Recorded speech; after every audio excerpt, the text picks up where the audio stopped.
My name is Yadubara, and I came in contact with Srila Prabhupada's potency in 1970. When I say potency, I mean his everything he created, actually, his temples, his devotees, his program, the deities. And that happened in the spring of 1970 in New York. I was a photographer, and I had left some pictures of mine taken mostly in Malaysia, where I was in the Peace Corps. I took a lot of pictures there, and I left them at an agency in New York City, a photo agency.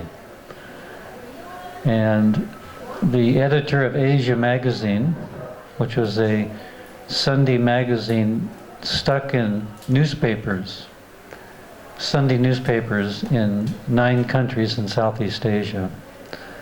The editor of that magazine was an Indian man, and he had seen the devotees on these streets of New York, and he was very interested. He wanted an article done on it. So somehow or other he found my pictures out of hundreds of agencies in New York and thousands of photographers, and called me up and asked me to do an article on the movement. So I agreed, and I had seen the devotees, as most New Yorkers had, on 42nd Street, chanting Sankirtan on Harinam. So I went down to 42nd Street by subway. I was living on Long Island at the time. And I surfaced out of the subway, and immediately I could hear the chanting.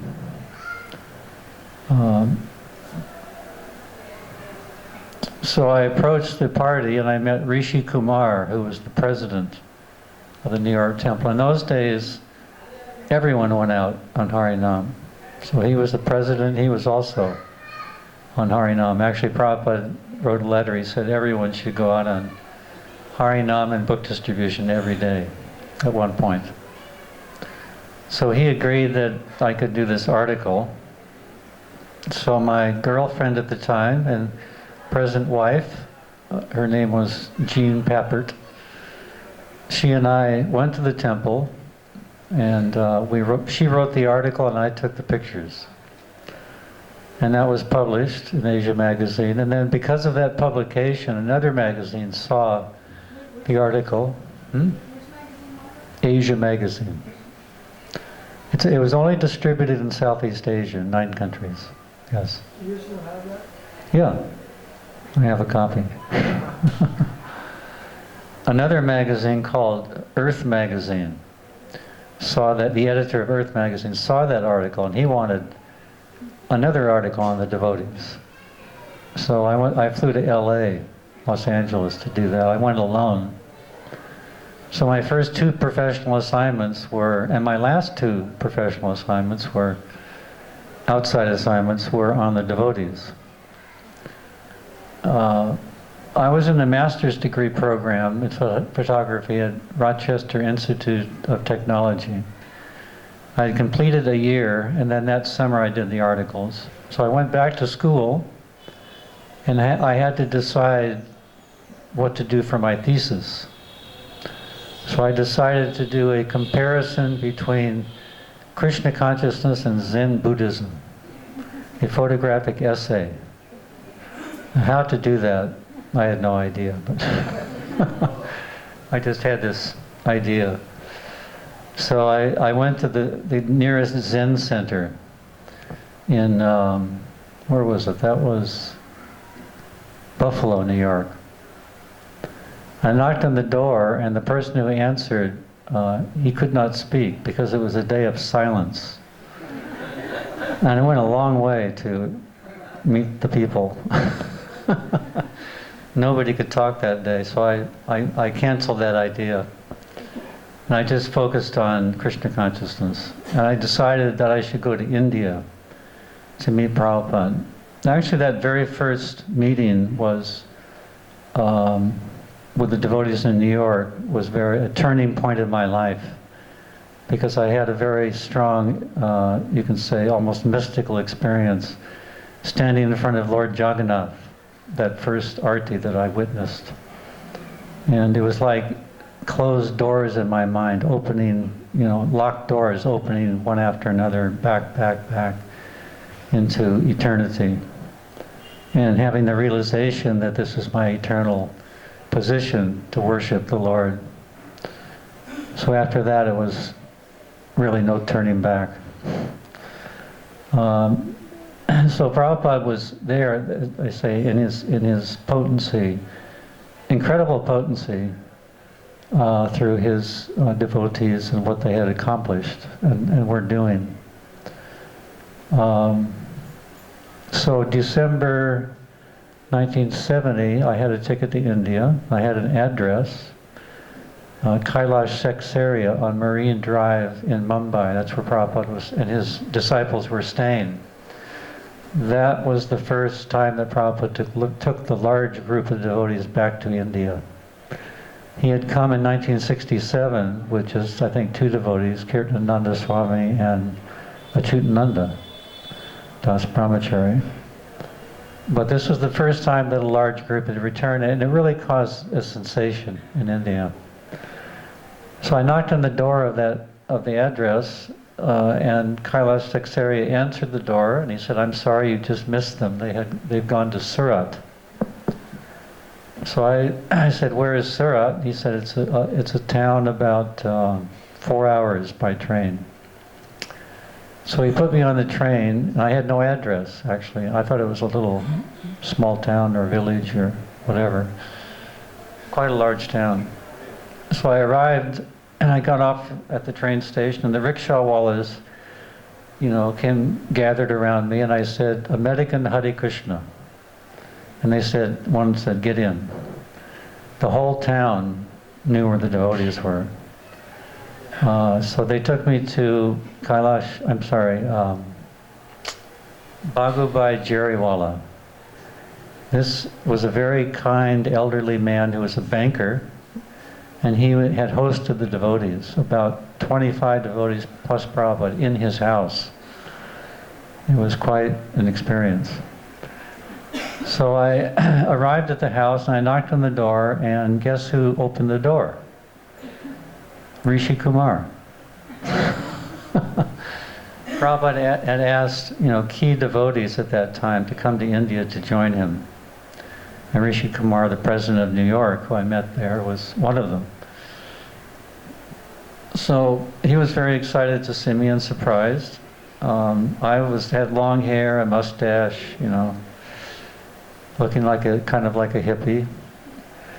And he didn't seem to mind, but anyway, he invited me to see Prabhupada right away. It was about 8 o'clock at night. So I went into Prabhupada's room, and I introduced myself, and I explained what I wanted to do. I wanted to travel with the devotees and take pictures for my master's thesis. So Prabhupada listened, and he finally said, he didn't he didn't say yes or no. He asked a question. He said, "Are you going to become a devotee?" And I thought for a minute.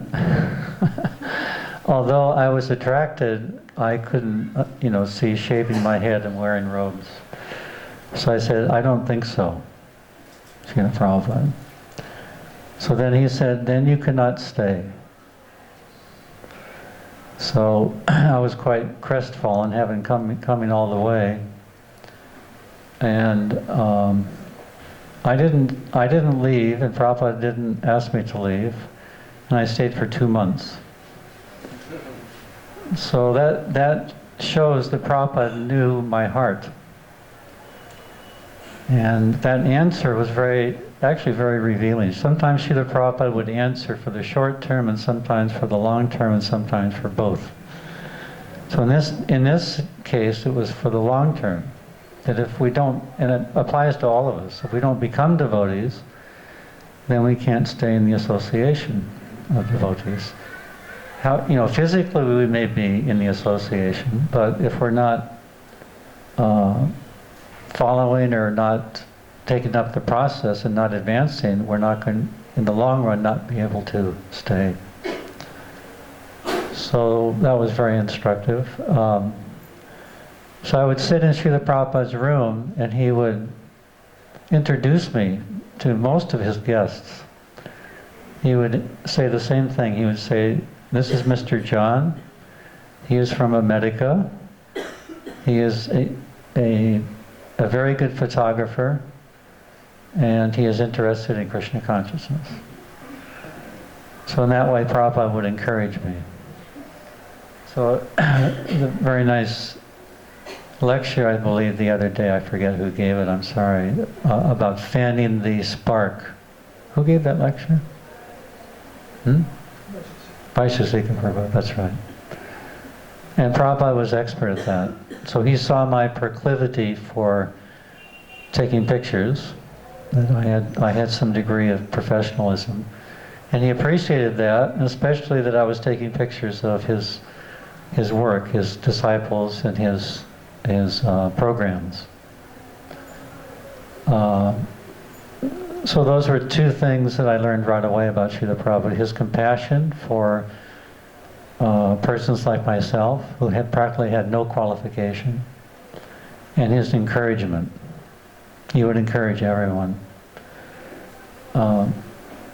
Another thing we saw in Sarat was Prabhupada's tireless efforts at preaching. There would be at least 3 engagements a day, and most often 4 and 5. And he would preach at every one of them. And even if one guest came to see him in his room, he would preach. He was tireless. He wouldn't stop. He made us tired being around him. And every morning, the same program. He would translate early in the morning. Later on in the morning, he would take his morning walk, and then be preaching practically the whole day. So from there, we went back to Mumbai. I was living with the devotees, and I was taking my pictures, but the problem was I had to develop them at the same time to see how they were coming out and so forth. It would be better to develop them right away. There was no digital cameras in those days. It was always all film, and you had to use chemicals to develop the picture. So I would be very early morning in the bathroom. I wouldn't be going to Mangalarti, but I would be in the bathroom developing my film, because the water was running early in the morning. It would often be shut off later in the day, and it was cool. It was the right temperature for developing film. So some devotees didn't appreciate that program. But anyway, I was doing my thing. And so Prabhupada, I remember he was staying at the Sea Palace Hotel, and we would gather every morning and afternoon for darshan.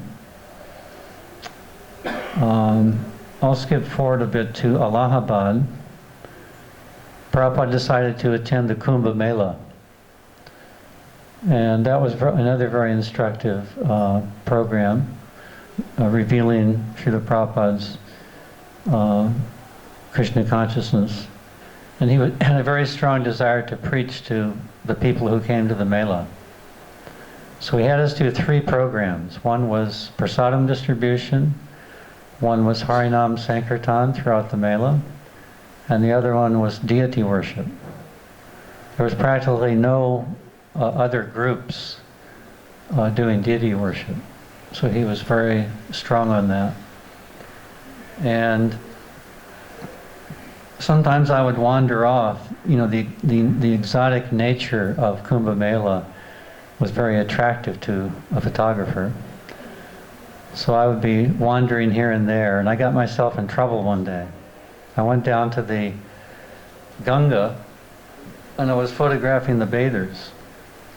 So all of a sudden, somebody grabbed me from behind. Another person grabbed my camera off my neck, and they handcuffed me. It was police.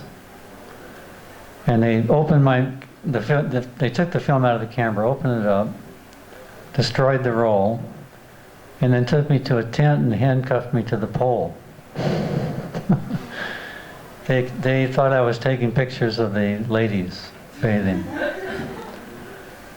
So I was in trouble, what to do. So I requested them to go to Srila Prabhupada's camp and tell them that I was incarcerated and send some kind of help. So Prabhupada actually wrote a note. He said, "This is Mr. John. He is a photographer. He is a professional, and he is with our party. Please release him." And so they obliged. They released me. So Prabhupada saved me again. At that point, I separated from the party and met some friends in Benares. And then, Benares. Then Prabhupada was coming to Benares. So I met him again at that time. And when I met him, he was having a massage in the backyard. And it actually was the house of the owner of the Calcutta Temple. We were renting the Calcutta Temple at the time on Albert Road. So for some reason, he invited Prabhupada to his home in Benares, and then he just left. I don't think he even gave notice. He just deserted. So we had the whole house to ourselves. So Prabhupada was sitting in the backyard, and all devotees were sitting around him, and he had broken a pot of gur. He had a big pot of gur. He had broken it and handed the pieces to all the devotees who were licking the gur, and he was also licking a piece of the pot. And he looked very beautiful. He was golden from his massage, and he didn't have a shirt on, had a gamcha. And so I paid obeisances, and he looked at me and he said, "Krishna has captured you." And that was so nice to hear, because it actually was true that I was very, very much attracted. But I was very slow in coming to Krishna consciousness. At the Kumbh Mela, I wasn't paying obeisances. I would, when devotees would pay obeisances to Srila Prabhupada, I would take pictures. And so Prabhupada at one point asked me to pay obeisances, which I did immediately. So in this way, there was some, gradual progress. After Kumbh Mela, we went back to Mumbai. It was March 1971. And Jean, my girlfriend, was curious to what happened to me. I was supposed to be gone a month. So it was December, January, February, March. And my teachers were also, wondering what happened. They actually encouraged me to go to India to do this thesis. So Jean came and joined me in March for the Cross Maidan Pandal. That was the huge, big pandal in Bombay. And that was where Radhanath Swami, Srila Prabhupada picked Radhanath Swami out of the crowd and asked him to come sit on stage next to him. The same program. So Jean, later to become Vishaka, she was very expert in photography also. We went to the same school. So she had written a book, Macro Photography, Art and Techniques. And it was actually reviewed by some of the biggest photographers of the time. Eugene Smith, who was considered one of the 10 best photographers at the time, and Ralph Hattersley, he was the editor of a photo magazine. Beaumont Newhall, who was the foremost photo historian in the world at the time. She was really, she had a lot of praise for her book. So she brought that book to Srila Prabhupada and showed him her work. And he went through the book, page by page, and he said, this is very technical, and it actually was parts of it. Giving equations for, close-up photography, mathematical equations and so forth, although it was lots of pictures also. But he encouraged her. He said, "This is very nice. You should continue your writing." So she certainly did that. Actually, a couple of years ago, I asked her how many articles she's written for BTG. And she said 108. That's much more by now. Anyway, our idea with her coming was to go to Nepal and take pictures in Nepal of the Himalayas and so forth, and try to do a photo essay for National Geographic magazine, which was the big magazine at the time. That was 1971, March or April. So I had been around Prabhupada and the devotees since December. She was brand new. Of course, she went to the Henry Street Temple with me, but she was brought up an atheist. She was a non-believer. And she was very skeptical about what I was doing. But in my mind, I was thinking that if she didn't become a devotee, then we wouldn't continue together. So we went to Nepal, and we asked Srila Prabhupada, after Nepal, we wanted to come back down to India to do more pictures. And we asked him, where should we go? We're looking for a small Indian village to do a photo essay on. So he said, you should go to Vrindavan. And he said, if you go any other place, you'll get your cameras stolen and they will cheat you. So you should come to Vrindavan. Of course, that could happen here also. So after Nepal, we actually went to Nepal and we hiked up 12,000 feet to a beautiful, beautiful valley. And it was surrounded by Himalayan mountains, Himalayan peaks. In the distance, you could see, mountains at 16,000, 19,000, 21,000, 26,000 feet, layers of mountains back and back. So we found an abandoned hut in that valley, and all we had was cashews and raisins. So we spent about 4 days in that very idyllic place. And we had one copy of Prabhupada's Bhagavad Gita with a blue cover. So Jean read that Bhagavad Gita, and it was the first time she had some inkling that there may be something beyond this material world. So she got some realization. And we came back down to Vrindavan after about 3 weeks in Nepal. And we rented a house very near Radha Raman Temple on that same lane for $7 a month. An entire house. Of course, it was completely run down. But anyway, we stayed there, and we met devotees who had come. There was no formal temple. There was only some rented rooms at Brahmakund. And I remember Gargamuni came, Brahmananda came, Yamuna came, Giriraj Das Brahmachari came, Guru Das, and some others, on and off. And we stayed there a month. We actually wanted to stay longer, but Guru Das asked us to come to Calcutta to produce a Vyasa Puja book for Srila Prabhupada.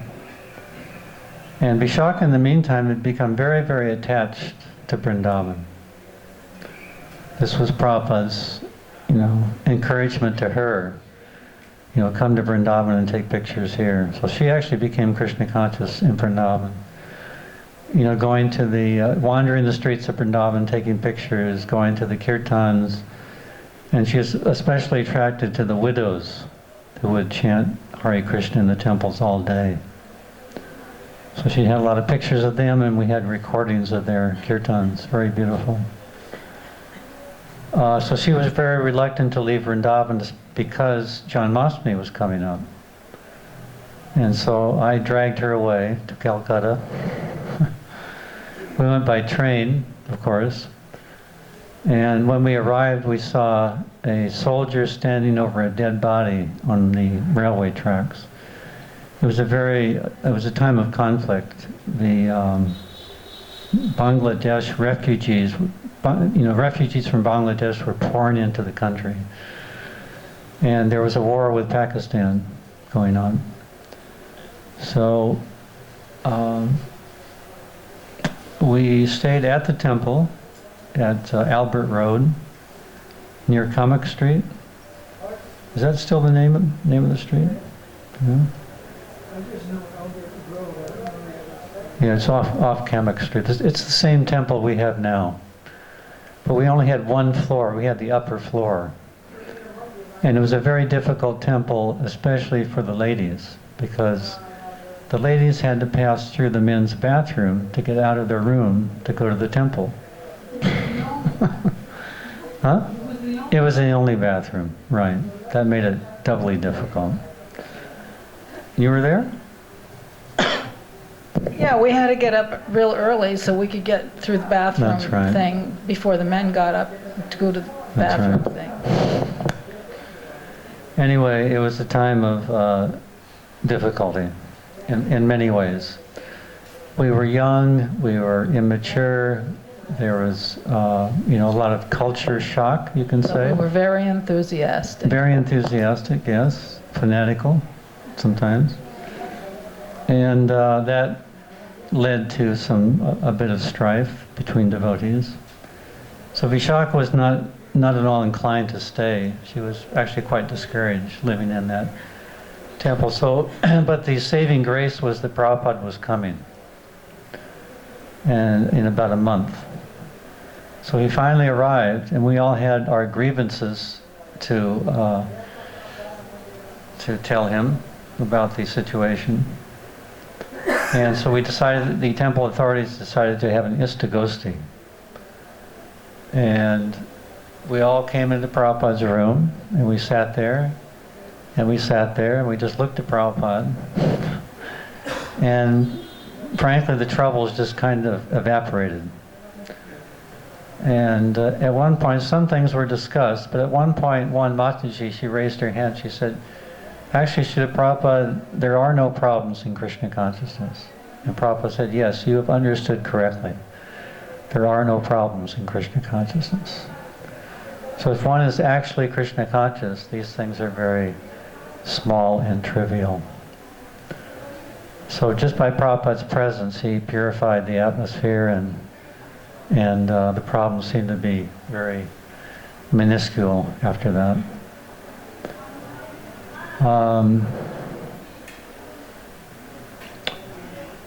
So November 1971, we went to the Delhi Pandal. Guru Das had organized that Pandal. Actually, October 71 in Calcutta, I was initiated. Vishaka wasn't ready yet. So I took initiation, and that was the same group that Jananivas Prabhu was initiated in. I think there were about 5 or 6.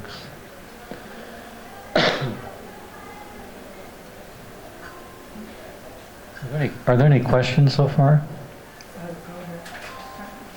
I have a comment. When I was meeting with the devotees in 1973, one night they showed some slides. They had a slideshow for the guests.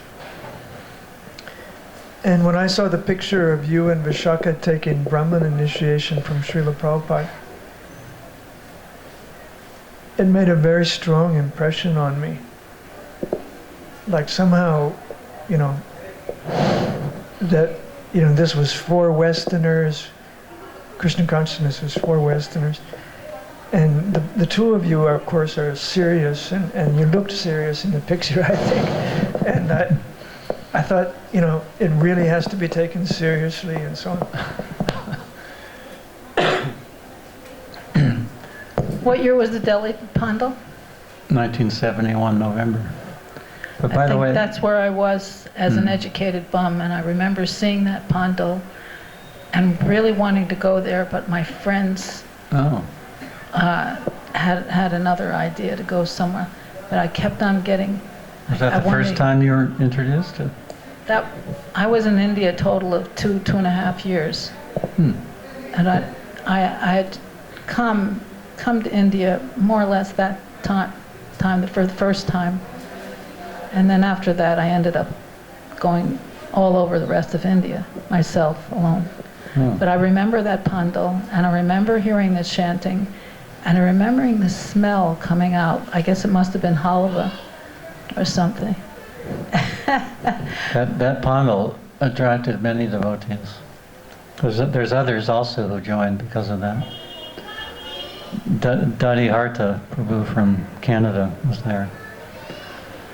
And but by the way, those pictures of taking Brahminical initiation were taken on stage at the Gaur Purnim Festival in 1972.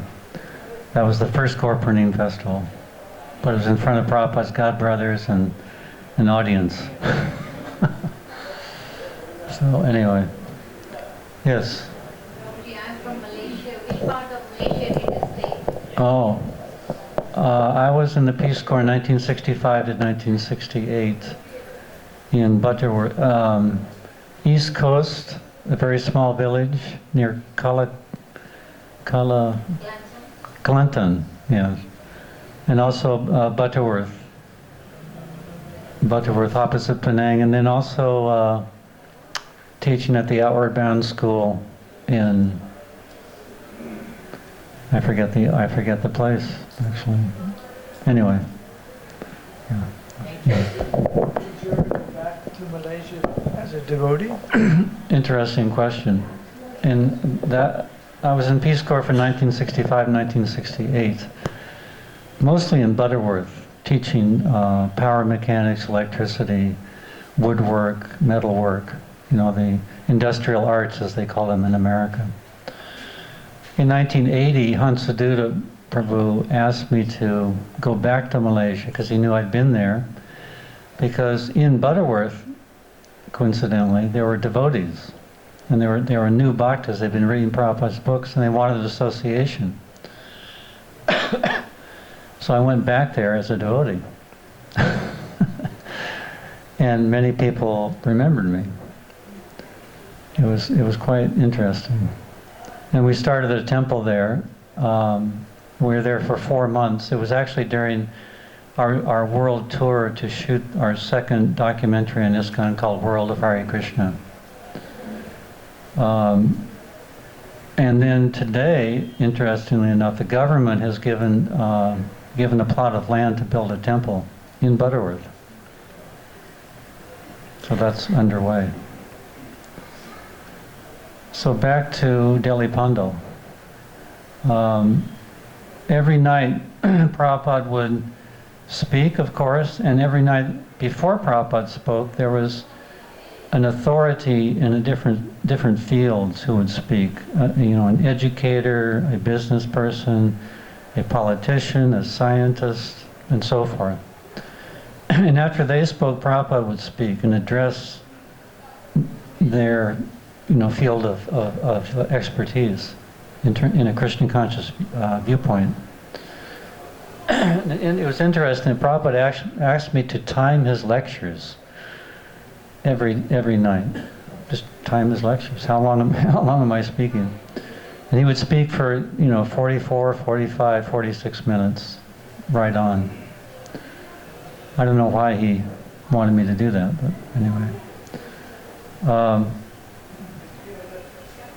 So after Delhi, Prabhupada very kindly brought us to Vrindavan, and that was the first time he brought a large group to Vrindavan, and it was a wonderful time. Prabhupada would take us. It was going on parikram with Prabhupada, and there were about 35 devotees at the time.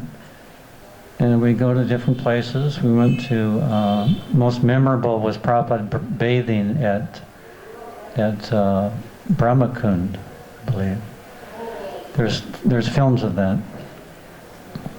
And at one point, Vishak and I were married here in Vrindavan. And Prabhupada presided at the ceremony. And there was another couple. It was an interesting story. There was another couple who wanted to get married, but the boy's history was not so good. He had abandoned his wife in San Francisco. He had taken up association with the other lady, and she was pregnant. And they wanted to get married at the same time we wanted to get married. So how would Prabhupada handle a situation like that? Can you imagine what he would do? Any guesses? Did he allow it? Did he not allow it? How did he allow it? Anyway, he allowed it, and but he did it in a very interesting way. He asked that Guru Das perform the fire sacrifice for both marriages, and he performed them separately. Normally, there would be one fire sacrifice and 2 couples, or 3 couples, or however many. That was the standard. But Prabhupada had him perform the fire sacrifice first for the other couple, and Prabhupada didn't come out of his room. And then when he performed our fire sacrifice, Prabhupada came out and sat on the Vyasa side. So he did it, but then he did it in a very interesting way. Yeah. What's that? Can't hear you. No, it didn't. Marriage didn't last. So we've been married 43 years. Hare Krishna.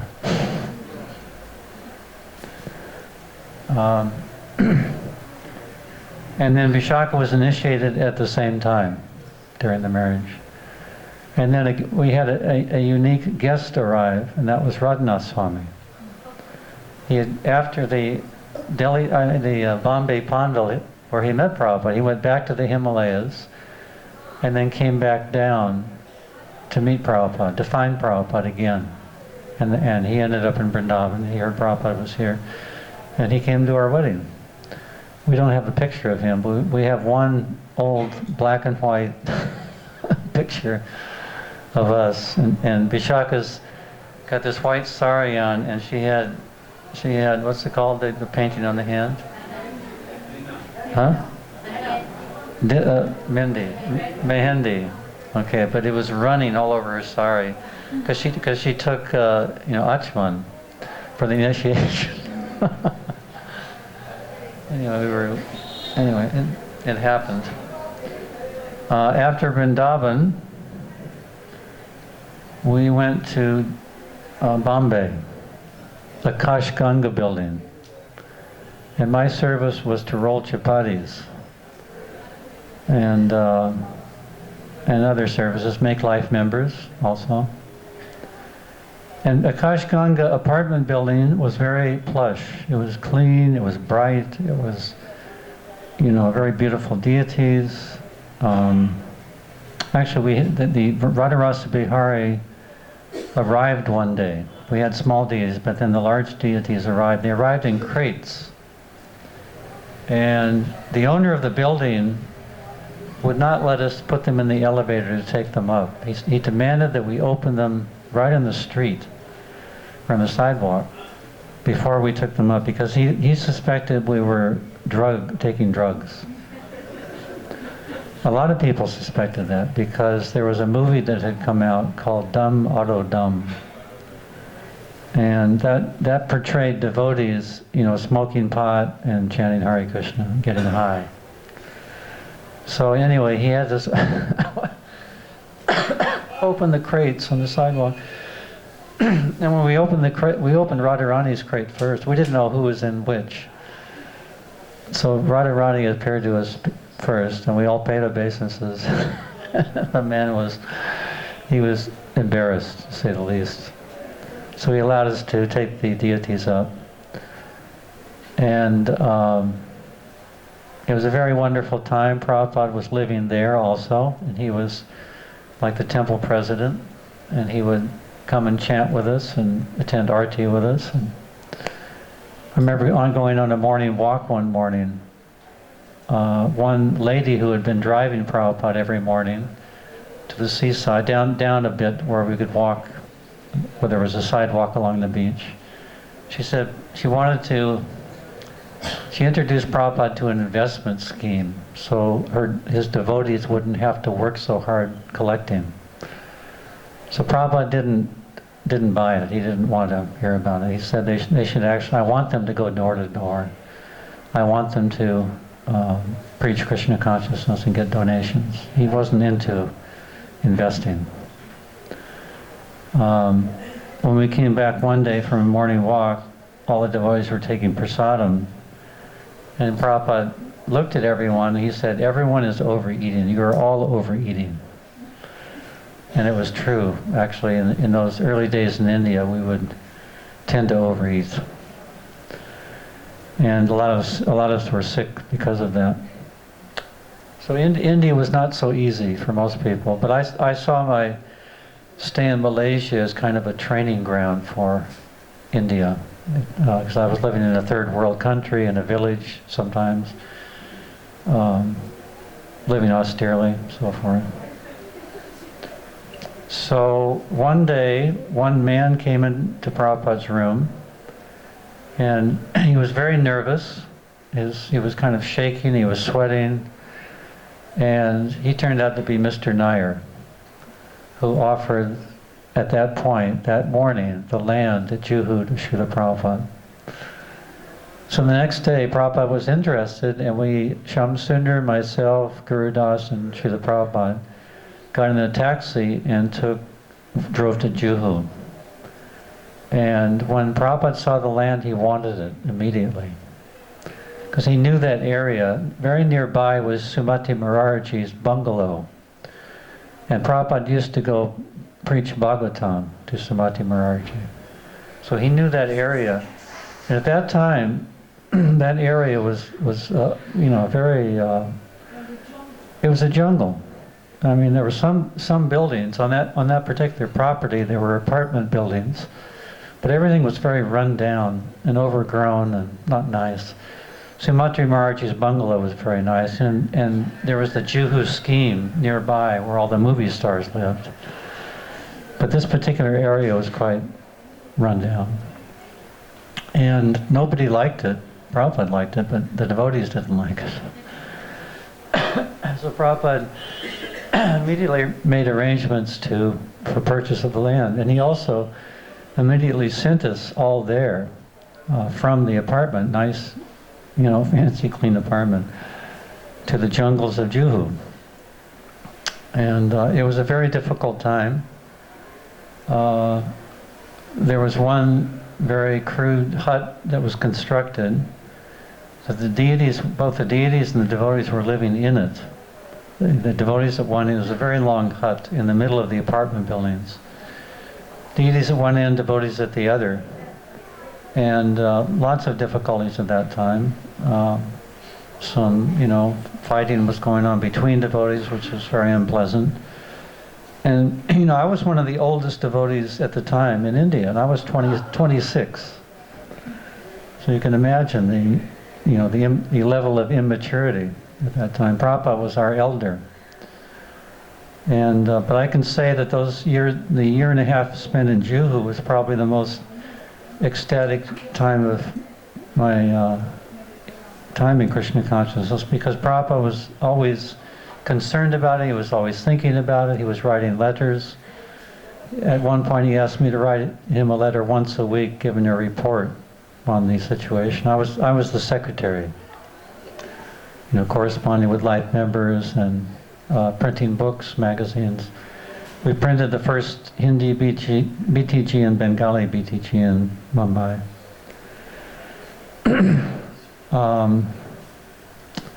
My father visited after about 3 months and saw our condition. He became very sick the day after he arrived. He stayed about 2 weeks. He brought me a movie camera, which is the reason we had the films, those early films of India. Have you dropped out of school by then? I had actually no communication with the university. I kind of forgot about it.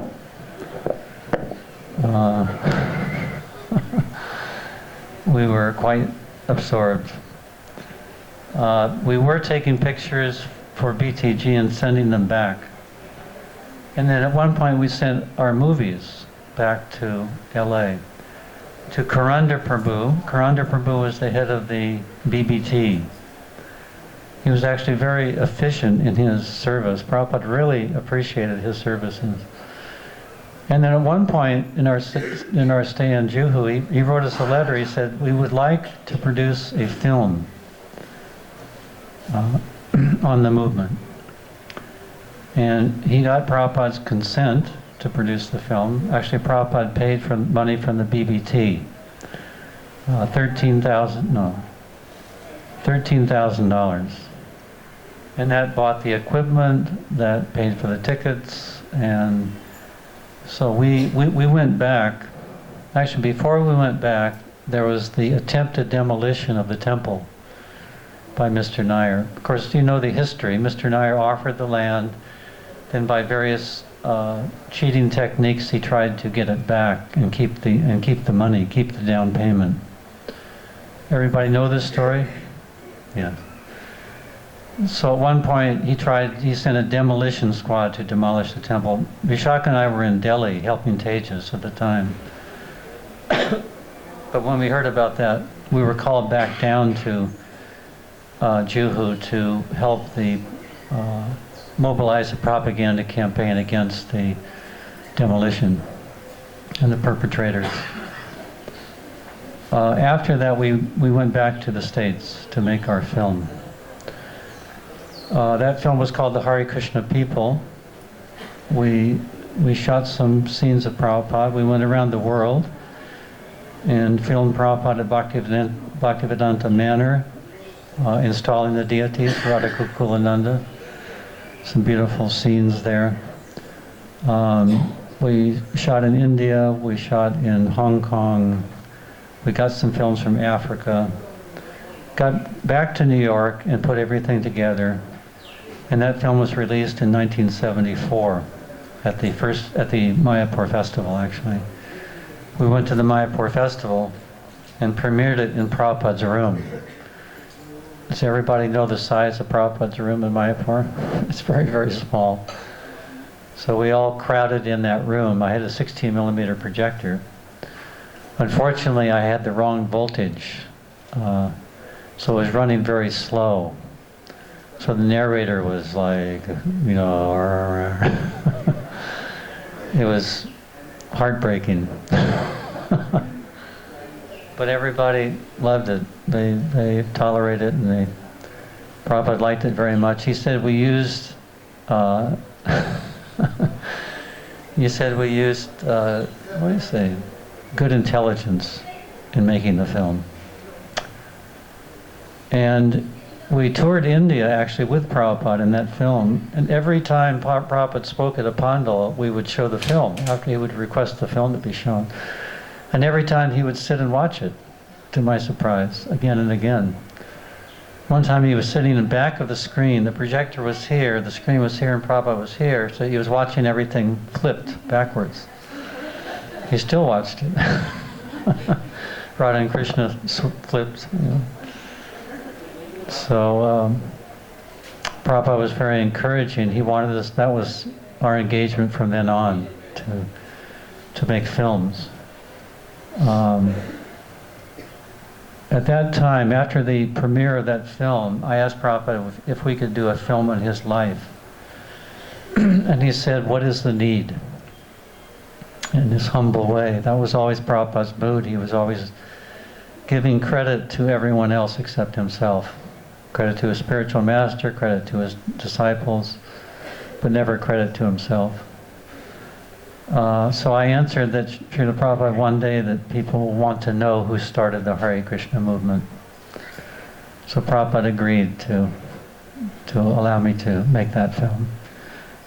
So I filmed extensively, especially in Los Angeles in the June of 1975. Actually, in those days, film was very heavy to carry around, 16 millimeter film. 3 minutes of film was a cartridge this big and about that thick.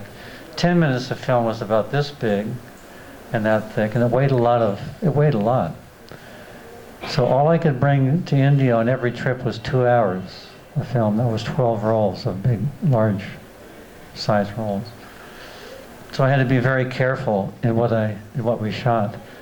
Vishaka would do the sound recording, and she wrote the scripts. That first film, Hare Krishna People, Howard Wheeler, who was Hari Grivadas, he actually helped a great deal with the script. It turned out very, very well. The narrator of that film was an outsider. We tried like anything to get Dravida Prabhu to narrate it. But he was sick at the time. And we wanted to release the film at the Mayapur Festival. And week after week went on, he just didn't get well. So we went to an outside person who happened to be a caretaker of a church in Brooklyn. And he did part-time narration. So he narrated the film, and it turned out quite well. We paid him $25, and he was very happy, and we gave him a large plate of Mahaprasad. So, so yeah, June of 1975 in Los Angeles. The film? The first film was the Hare Krishna People. Yeah.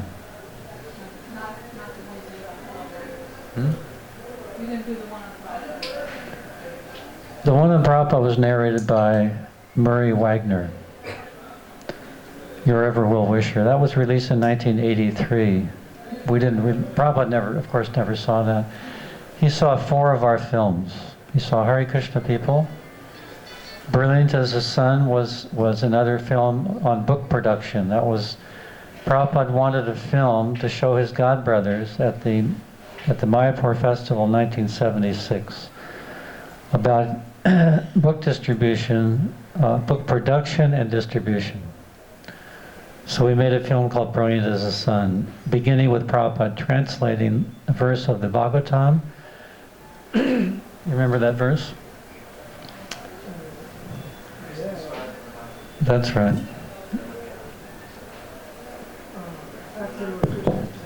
After Lord Krishna's departure. Can you paraphrase it? Yeah. After Lord Krishna's departure,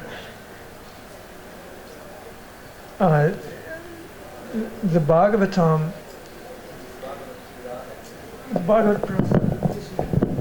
I should know it.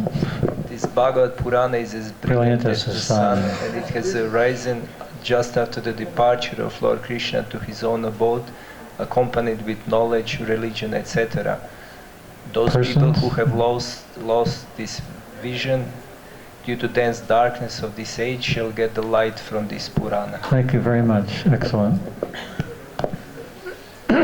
So we asked Prabhupada to speak that in English and send it to us. So that's the beginning of the film, Prabhupada.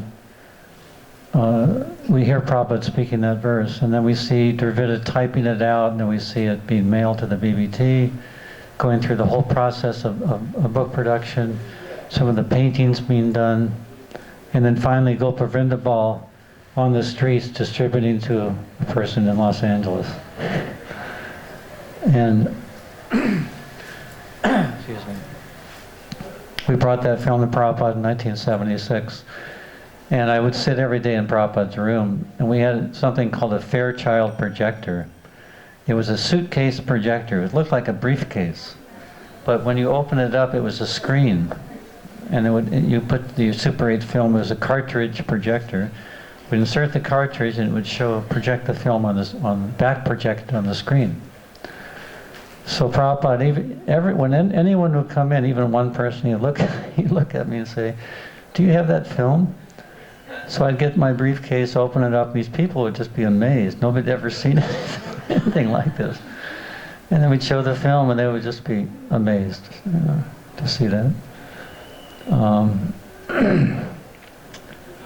That was Brilliant as the Sun. Another film was Spiritual Frontier. In 1975, after filming Prabhupada extensively in Los Angeles, he went to Denver, Colorado. I followed him. He didn't know I was coming. Vishaka and I came. And we set up our lights on his Vyasasan and for when he got back from the morning walk. So that was his introduction to our presence, bright lights on his Vyasasan. And after class, he called us into his room and he said, whether I'm sitting here on the Vyasa-san or in Los Angeles on the Vyasa-san, what is the difference? So indicating, why should we keep on taking the same thing?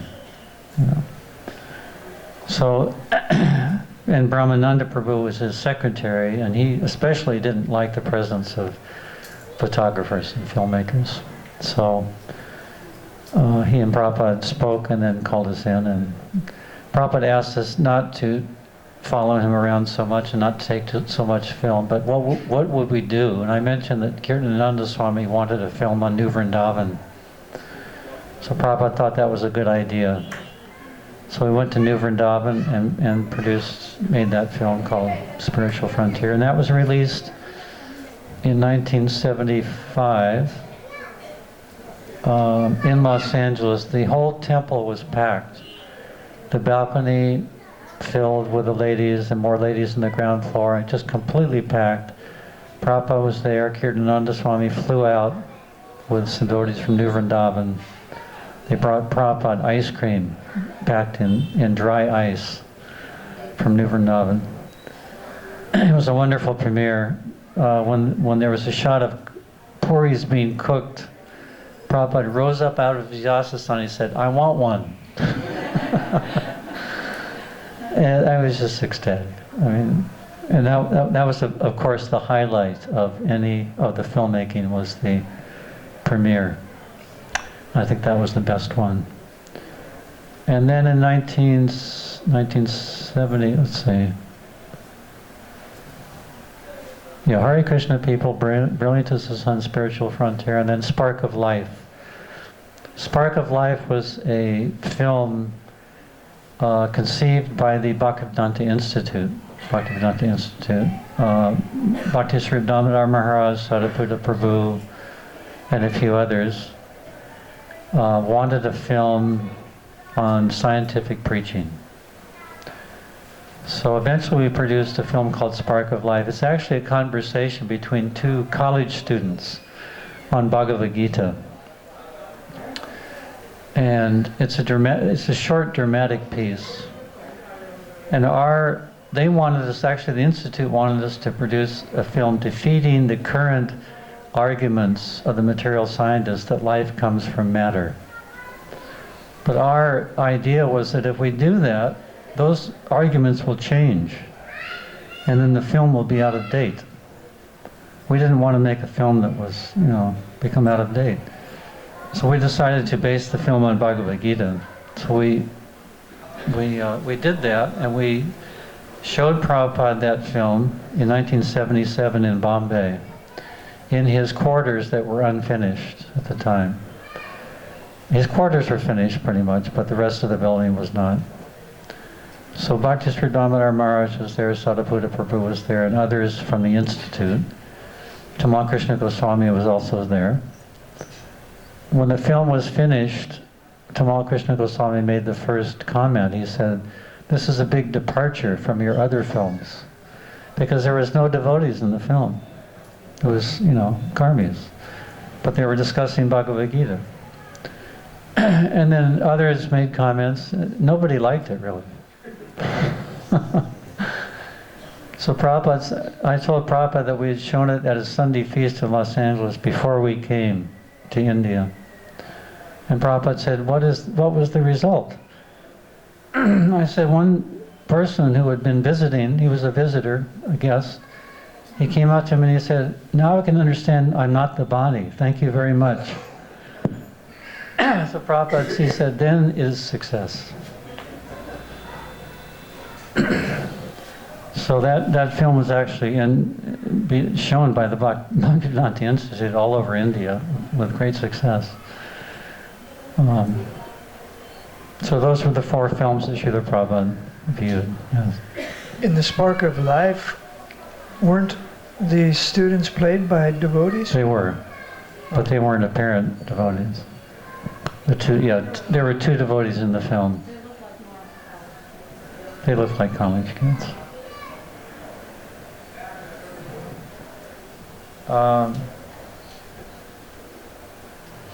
Srila Prabhupada's instructions to us were to, he said in a letter of 1975, he said, generally people enjoy seeing any film. But when a film has something substantial to offer, such as our Krishna conscious philosophy, then it becomes a real pleasure. He said, go on making these Krishna conscious films and make them the most popular films. Those were his instructions. That's a big instruction. We've tried to do that over the years. But mostly our films have been for devotees, for the devotional audience.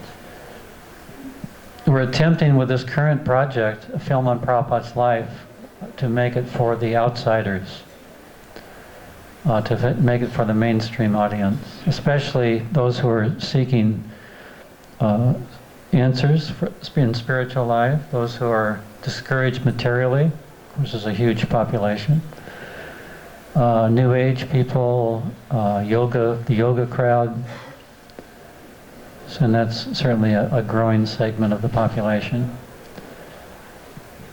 So we are seeking your blessings for this effort. If you're interested in those early films, we have a 2 DVD set called ISKCON Cinema Classics. And that's available, it should be available here. I have some copies. Unfortunately, I didn't bring them with me.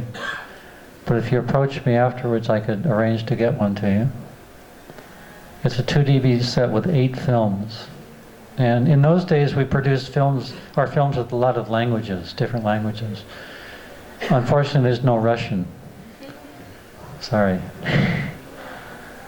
But there's Hindi, Bengali, and quite a few other languages. French, Italian, a few others. Actually, World of Hare Krishna is in 11 languages. So all those languages are there in those 2 DVD sets. Any questions, comments? You said that the cost of the first film was $13,000. What's the film cost now to make? You don't want to know. I don't want to think about it.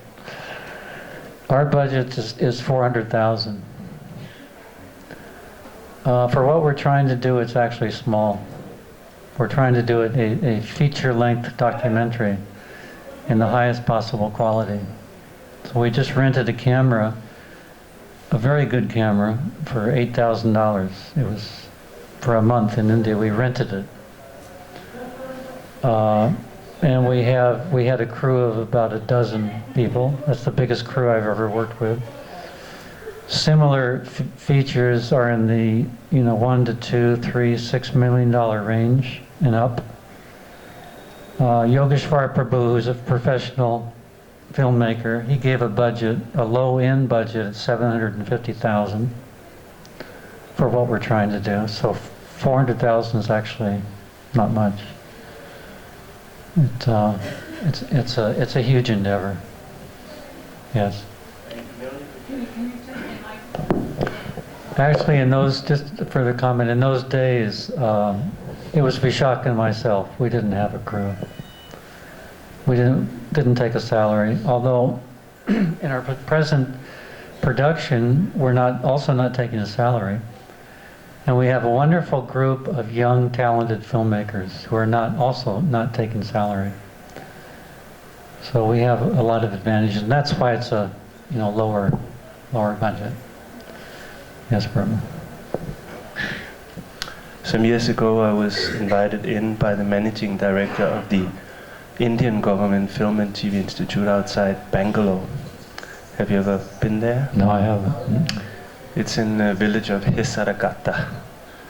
And if it's still the same managing director, he was very favorable to Krishna consciousness, and his name is R.V.J. Kumar, and he invited me around and showed me all the facilities. They're sponsored by the World Bank. And he said, you can come here anytime and do pre-production or post-production. We'll give you all the facilities. I wish I knew about that. That's why. Well, let's talk afterwards. We can connect.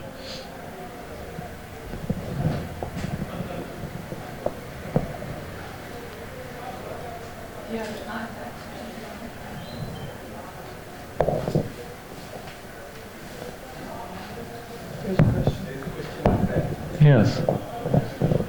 Thank you. What do you think that the role of those films was in preaching or introducing the movement and Krishna consciousness to the outside world? I'm sorry, what was it? What was the role? The role, like, what was the influence of those films? Oh. The influence of the films was quite amazing. I was always amazed at their influence. I have people coming up even today, devotees, saying that they actually joined because of watching a film. Because they could see Prabhupada, they could hear him speak, they could see the worldwide scope of the movement, they could see that they weren't joining a cult, you know, that it was authorized, it was modified. So I can speak of we were in Nairobi, and we would show it at all our programs, and often just at the temple itself. People were just so amazed. They immediately wanted to become devotees. yeah. They would, especially the spiritual frontier. So they were always, the message was just so crystal clear. And, you know, it was just such an obvious thing that this is exactly what you needed to do with your life. This was what was missing in your life. Everybody thought like that. Yeah, actually Prabhupada, his comment was not, I gave the wrong words. He said, you use good psychology in making these films. That's what he said. Good psychology.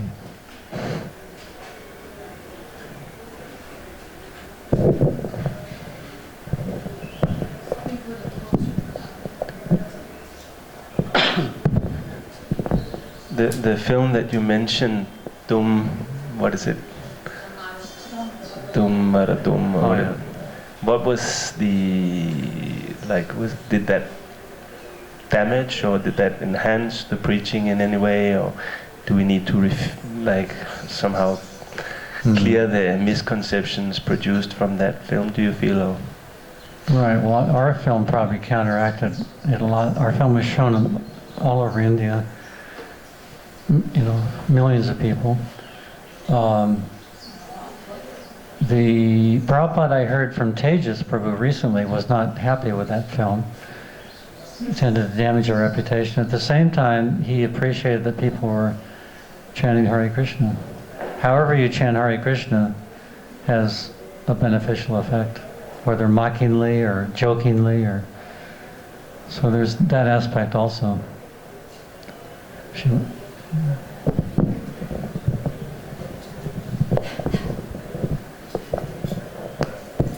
As a Bombay devotee, I would like to say, and we lived up the street from the man who made the movie. As a Bombay devotee, I can honestly say that it didn't really help us very much. As far as reputation goes, people were not very respectful. Yeah. The fact that we had your movies helped, but it took a long time for these people. They would always just treat us like some kind of trivial, low-class, Malecha, Chandala kind of people. A very long time. It was forgotten after a while. I don't think Devanand, actually, I don't think, what was his name?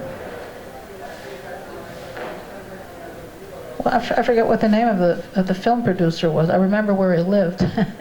But I think later on he started to preach nicely about the devotees. He felt a little guilty, I think, after a while, when he realized what he had done. But it really hurt our preaching for a long time. Anything else?